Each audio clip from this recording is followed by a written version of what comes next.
L'erreur numéro 1 des plus de 30 ans, c'est de partir du plan d'entraînement et ensuite essayer de caser ça dans son quotidien.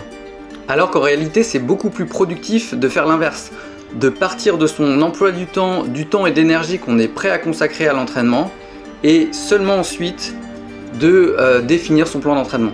La majorité des programmes sont créés pour les gens de 20 ans ou ceux qui sont prêts littéralement à organiser leur vie autour. Ce sont des programmes très spécialisés, conçus pour maximiser, que ce soit prendre un maximum de muscles, soulever le plus lourd possible, devenir le plus rapide, etc.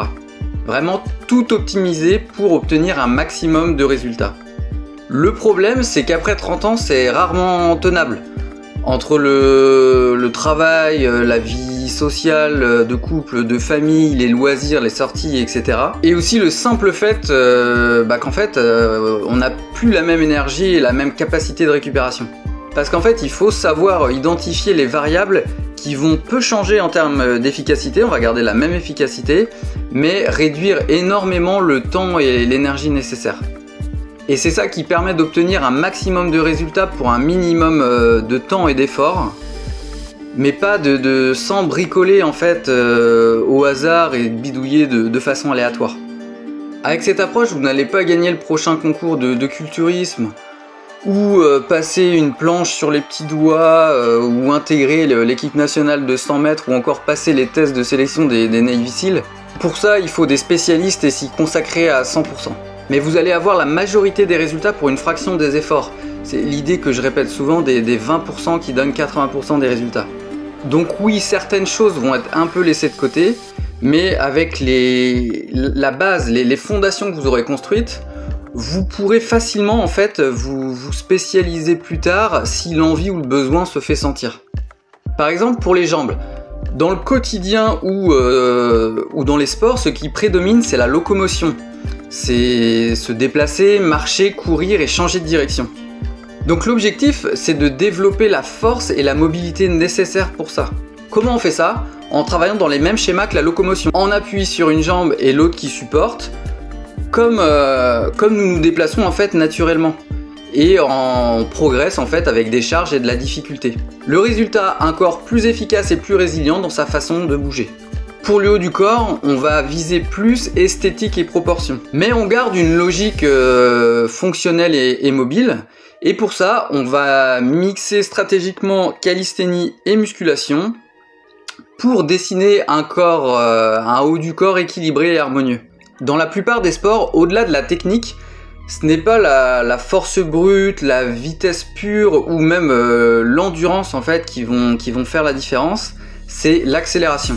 Et un des meilleurs moyens de la développer, en plus de plein d'autres qualités, c'est les sprints en côte. Pas besoin d'y passer des heures, simplement 8 sprints de 10 à 15 secondes, une fois par semaine suffisent. En comptant l'échauffement, en 20 minutes c'est plié.